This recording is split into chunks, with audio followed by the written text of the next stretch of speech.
30年后，有钱老人跟年轻人会住在蛋黄区，没钱的老人会住在蛋壳区，就是这样。应该也不用到30年后，现在也是有这个现象会变成什么？会变成像海贼王里头的天龙国一样，壁垒分明。就是天龙人都住在圣地玛丽桥，然后那个一般的老人我也不知道漂泊四海，四海都有，就是这样，会变成这样。然后又会扯到什么？又会扯到偏乡的医疗问题。你看老人又偏乡那你要自己开车去都市排队看医生是不是很容易会变成车祸肇事的老人那个新闻没看一次，堵拦一次，看会爆血管。然后老人年纪过大就不能够开车了，然后他附近没有什么医疗资源连拿个慢性病的药都要走很久或是干嘛，那干脆就不去了之类没的。之后会发生什么？躺医院嘛，躺医院以后会发生什么事住的问题有没有被解决？其实不算没有，对不对？但是这是你想要过的晚年生活嘛。自产客不说的秘密：30年后租一间房要花多少钱？你老了真的会有房子可以住吗？先说结论你还是会有房子可以住，真的你老了是不用担心的。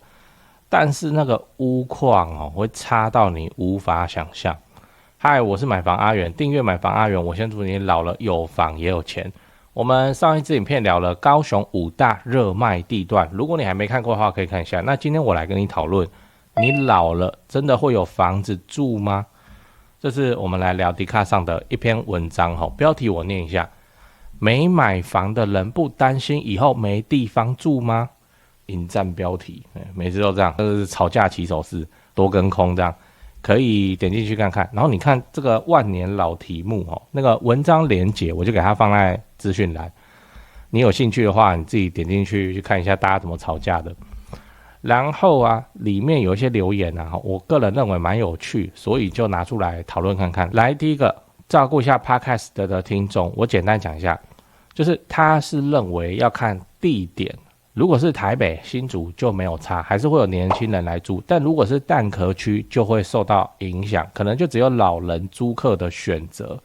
那这个讲法蛮有道理的另外有一个留言都验证了这个说法。来，你看这个留言是在讲说他住沙鹿，然后他的邻居都是老人，然后他的规模很大他说整排10几间几乎都租给老人，所以他不担心他老了没地方住的问题。然后底下回文就蛮酷霸的，他说外围蛮适合没钱老人的，反正他们的晚年有没有医疗资源都没有人在乎。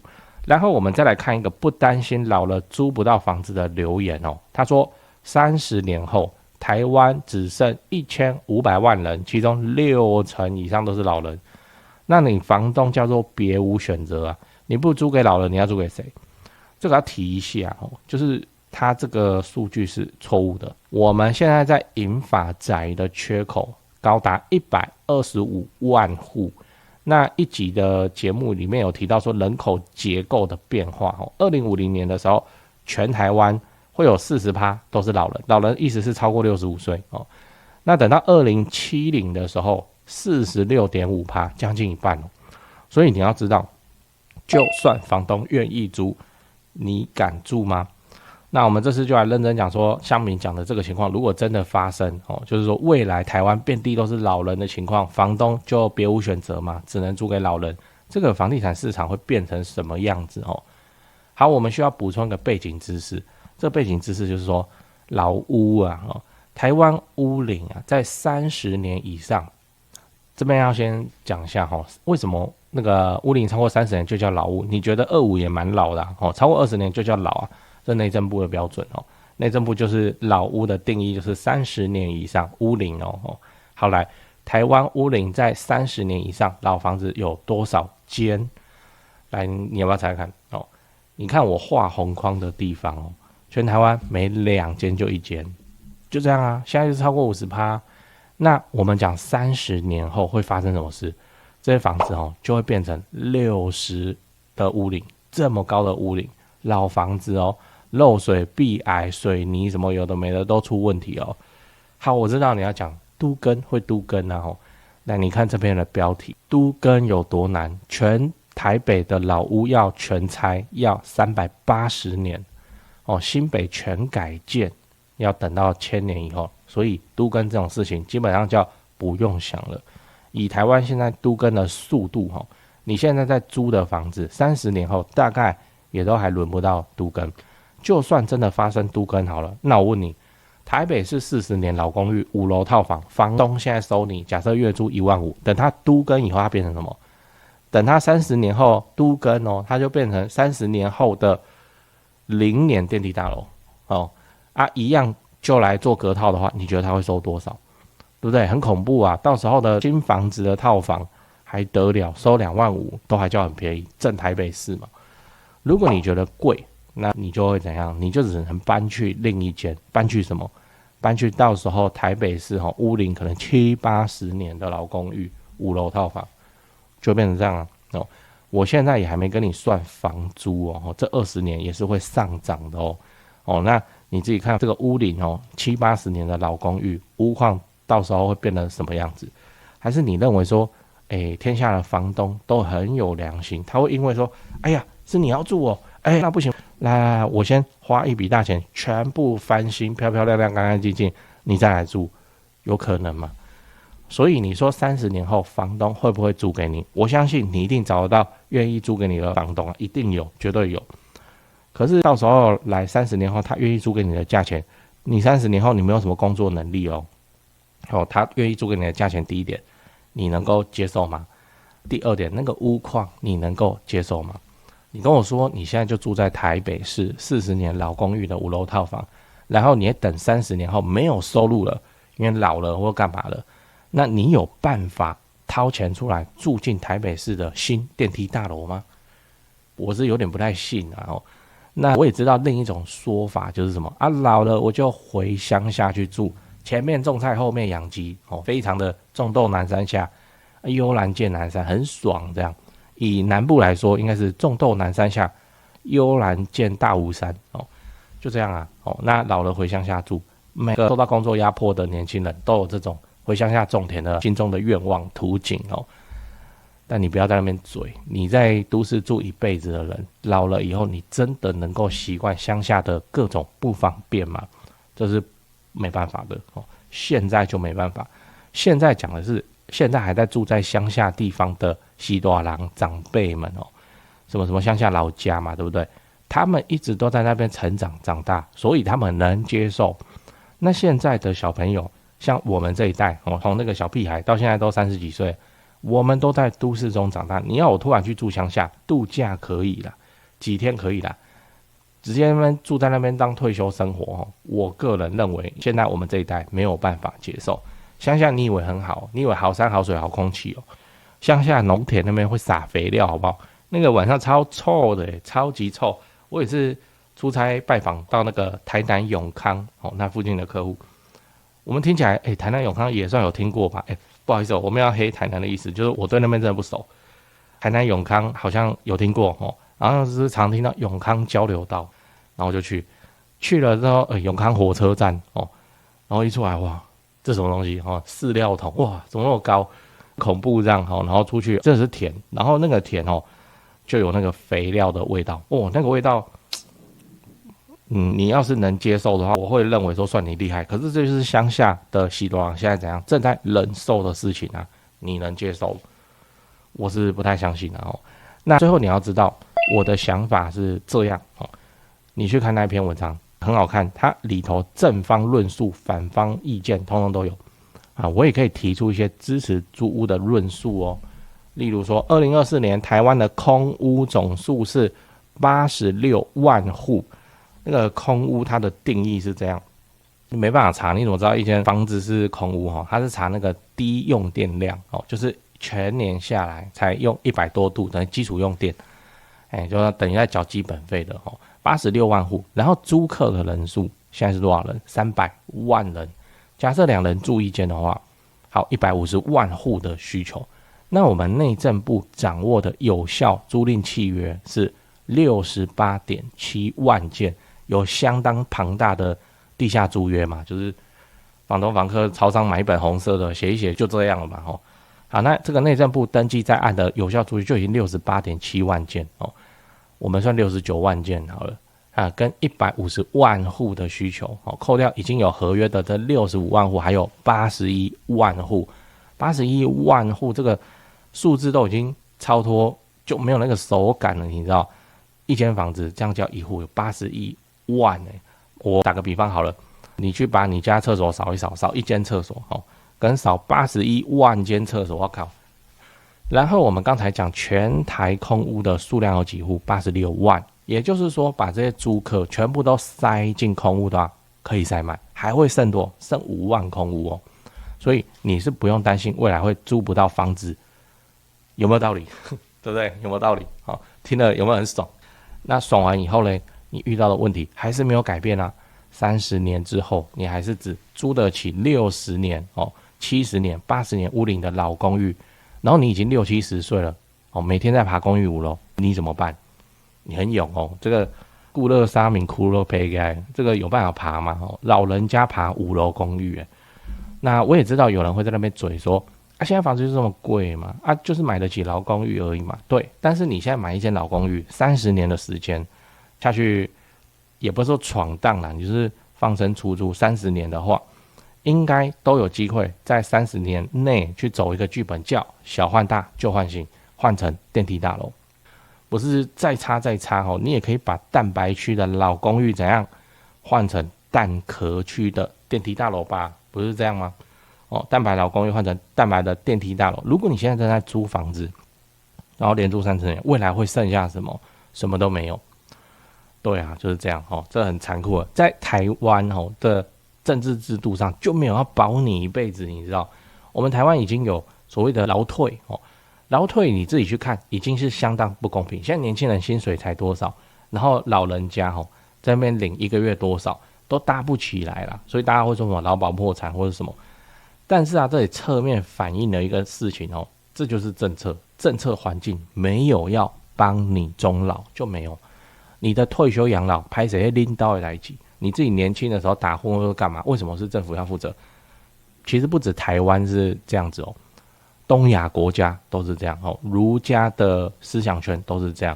为什么？因为儒家思想他认为什么？认为那个宗族啦就是你在社会上的身份不叫一个人是一个家族，以前都这样嘛，抱团嘛就这样子。那所以说这个赡养的义务、终老的义务，就是宗族、家族、后人去处理的，就这样。这是东亚文化圈共同的现象没有要帮你们顾好好顾到老顾到死的就没有。日本也一样南韩也一样，北韩我不知道那个中国也一样。但一下要对比就是北欧高福利国家了大家都没差，不买房子也没差，人家税制不一样，税基不一样你现在的月薪抽40%去缴税，你要不要？如果你愿意的话，好，那以后退休养老有保障，没有人要就会变成这样。所以以台湾的政策环境来讲，这也不能怪政策或什么，我们的思想就是这样。养老那应该是你的事吧？不然的话，你是没有儿子女儿可以尽这个赡养的义务那就会认为是你自己要去处理的，而不是说政府应该要出面去保障你的。好，那在这种环境在这种政策之下，我们怎么做会有最佳解就是自己想办法，年轻的时候搞定啊。现在叫你去2年后2年只能2年赚到钱去买新电梯大楼，难不难？哭吧难。但是30年内去买到一间有电梯的大楼，那就还可以啦。而且感觉上是人的我跑个熊猫，我跑个12年应该还算有点储蓄吧。所以时间战线拉长这些目标的难度都会降低，就是看你的那个眼光有没有看到那么远。不用再讲垃圾话了，我也不一定能活30年，未雨绸缪未雨绸缪，就是这样。那最后我想问你，如果你老了没房子可以住，你会住哪里？ A. 天桥底下做个说书人B. 公园我的不要跟我抢C. 庙旁边好了，还会有善心便当对讲个题外话，就是现在的房地产市场很冷清那让你感到害怕，不太敢继续置产。我的看法是这样先说结论，现在是对高雄市低总价的中古屋而言，教科书级别的巴菲特，别人恐惧我贪婪时刻真的我没胡乱因为高雄市的重大建设跟民间投资跟工作人口都还持续的在盖在成长，都没有停。2026年开始会陆陆续续的启用或是开幕，而且像台积电的正式上班人数嘛，也都还在成长中，还没有完全发酵。以现在的自产周期要出租放生满5年来看现在真的是比去年疯狂的去年还要美的进场时间点。我认真我这种重大建设旁中古屋的流派就是这里好，赚不是最多但是稳健到爆。天塌下来了，有预售屋顶着嘛那我都还持续在看呢，你不用怕，因为我们的目标是老了有房也有钱关税台币升值就不过是30年自产周期中的一朵乌云而已，安啊。北高雄、南高雄自产中古屋就找台湾房屋美术资讯店林店长处理，LINE就加小老鼠 go go go go 5个 go 加这个 LINE来慢慢看 PO 给你的房子都挑过都有战斗力的。反正天塌下来了，有预售屋顶着了，我们中古屋真的是非常的稳健安啊。台北市、新北市自产就找肖店长，LINE就加小老鼠掰台北直接看低于实价登录的房子。最后请你购买我买房阿元的 YouTube 频道会员我会挑出能够拉抬房价的重大建设我的高雄自产作业就直接给你抄，1个月250块钱，自产高雄之前上个保险非常的便宜。你有购买会员的话，就我回答问题会详细也认真很多那通常会用到录音去好好讲，这样没有买的会员我就简答。老了有房也有钱，这个目标才是我们的追求。现在就点开资讯栏加入会员，直接开始抄作业。我是买房阿元，加入会员，祝你老了有房也有钱。讲八卦讲八卦。30年后，有钱老人跟年轻人会住在蛋黄区，没钱的老人会住在蛋壳区，就是这样应该也不用到30年后，现在也是有这个现象会变成什么？会变成像海贼王里头的天龙国一样，壁垒分明。就是天龙人都住在圣地玛丽桥，然后那个一般的老人我也不知道漂泊四海都有，就是这样会变成这样。然后又会扯到什么？又会扯到偏乡的医疗问题你看老人又偏乡那你要自己开车去都市排队看医生是不是很容易会变成车祸肇事的老人那个新闻没看一次，读完一次，看到会爆血管。然后老人年纪过大就不能够开车了，然后他附近没有什么医疗资源连拿个慢性病的药都要走很久或是干嘛，那干脆就不去了之类没的。之后会发生什么？躺医院嘛，躺医院以后会发生什么事住的问题有没有被解决？其实不算没有，对不对？但是这是你想要过的晚年生活嘛。我会这样子说现在全台湾的房子每加1年我们每年过跨个年耶 Happy New Year 加1，全台屋龄同时加1，很恐怖呢，很恐怖呢，几百万户这样子在加1的呢。好，房子在毛起来老，新房子盖的供应量根本来不及，然后又发生了少子化。以打一场游戏来说，这个都叫 debuff 吧，对吧？就是超夸张的负面的东西那会发生什么现象？相当直接绝对的少子化会造成绝对的独行化，不是常常在讲所以未来就变得只有蛋黄区能供应出什么？供应出优质的高薪工作，蛋黄区才会有，不会去乡下我不能讲地名，讲谁得罪谁不会去乡下弄一个什么东西，我们又不是德国好像就是这样，都在乡下。好，那所以势必会发生什么事情？年轻人还是要往蛋黄区挤，然后有钱的老头就在蛋黄区嘛，他就这样那没钱的年轻人跟没钱的老人家会怎么样？就是往蛋壳蛋白一路这样子啪啪啪撒出去。我跟你说，你要感谢政府你要感谢政府的偏乡医疗计划就已经正在，你有没有发现什么彰化大林也有医院，然后那个新北金山也有台大分院然后云林虎尾也有医院这种偏乡的医院明明就在少子化，还是一直在盖，对不对？所以未来老人家可能的出路就是大概就是住旁边，然后涂些瓜呀涂些然后慢慢去拿药，这里规工吹冷气冲回大概就是这样，会比较理想。这真的是要感谢政府，叫偏乡医疗资源。其实老人家他要处理的病绝大部分80%以上都是慢性病啊。慢性病大概都在干嘛？拿药拿药诊所也能弄啦，对，就是反正遇到大病再送教学医院就对了。所以啊，现在的我们未来怕自己变成下流老人有机会的话，我都要去看偏乡新盖的医院。你说哇，怎么开在这里？这有人来看病吗？布局是长远的，25年后就会有了25年后那个医院就变得不可或缺，然后他的病人怎么样？越来越少，因为都在走嘛，就是这样。为什么我特别提这件事情？因为偏乡附近的房子还是很便宜，以那个台大金山分院那边要走真是有点困难骑摩托车3-5分钟可以到的地方的房子，应该以现在来讲就没什么人要，对吧？大家一讲就三重，一讲就板桥，一讲就中永和，你怎么会？我讲新北门牌啊，你有没有看到金山区但是行有余力的话，或许有机会就在那边买一间之后，你先不用去住嘛，你先租给旁边的医护人员或是供应商。一间医院要运转起来你那个供应商起码300人500人就是这样。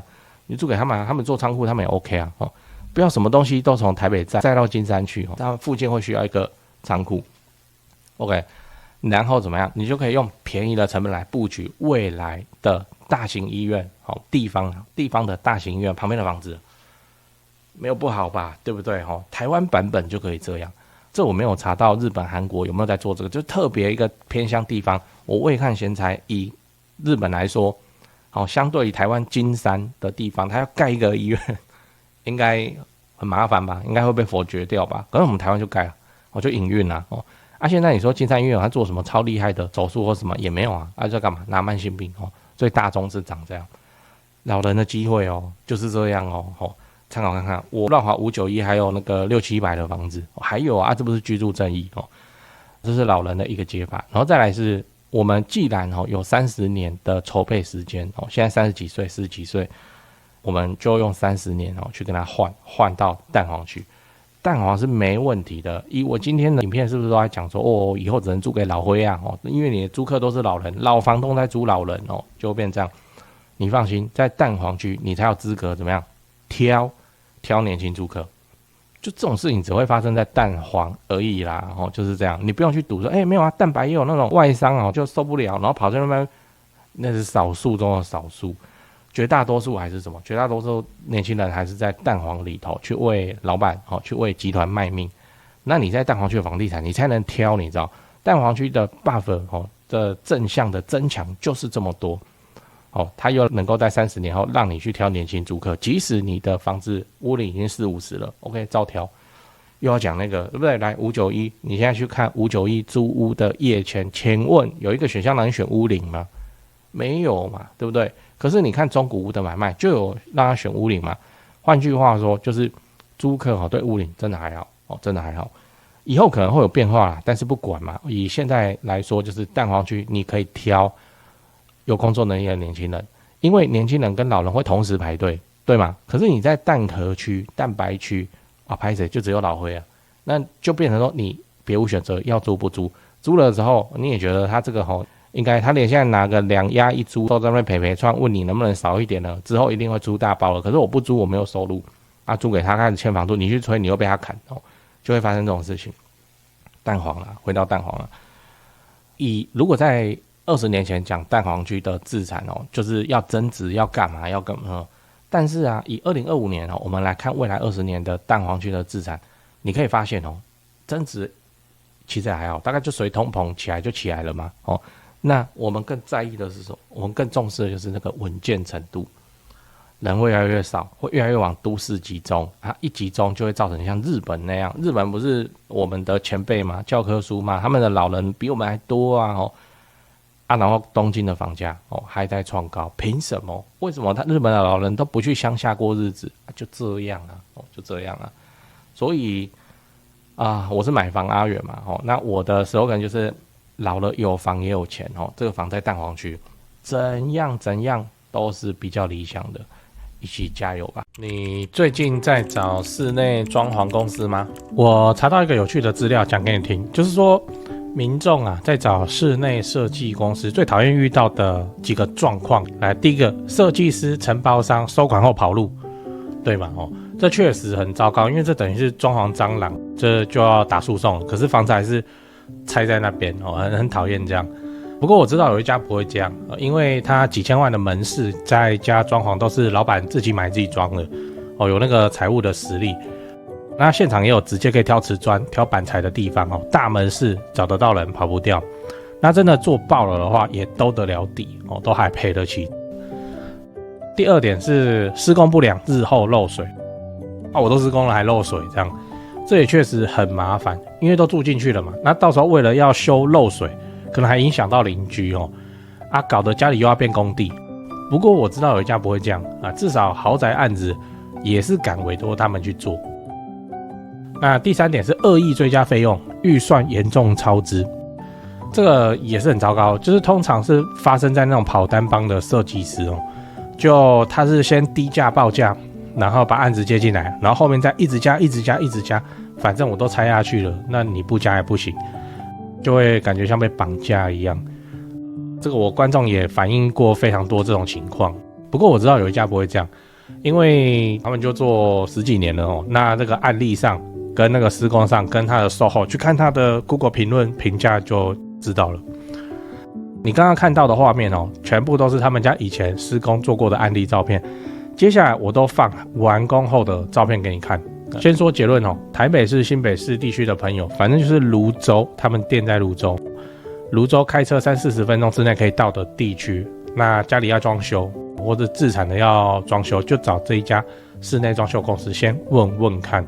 汉一室内装修，因为我有认识老板，那又加上很多双北的朋友在请我推荐室内设计公司，双北哦，什么老屋翻新啊、隔套啊、老公寓啊、预售屋、交屋要整理要收租的，我就推荐这一家汉一室内装修。汉一陈老板案件经验非常丰富，他给我历年来的施工照片，案场超过100场照片超过27000多张，我都不知道怎么挑。那加这个 LINE 可以跟助理先描述你的需求，甚至直接传屋况的照片，初步谈一谈之后，应该就会去丈量了哦。室内设计是这样，就你找谁不是找，就是找而已嘛，就是怕被骗，怕被敲而已嘛。那我推荐，我信任汉一陈老板。那你的房子要装潢，那就找汉一室内装修，先加他们先去问一下。双北装潢就找汉一室内装修，买房阿元推荐，总是比在外面乱找还要安全一点。现在就加赖的 ID 是小老鼠HANYI 汉一。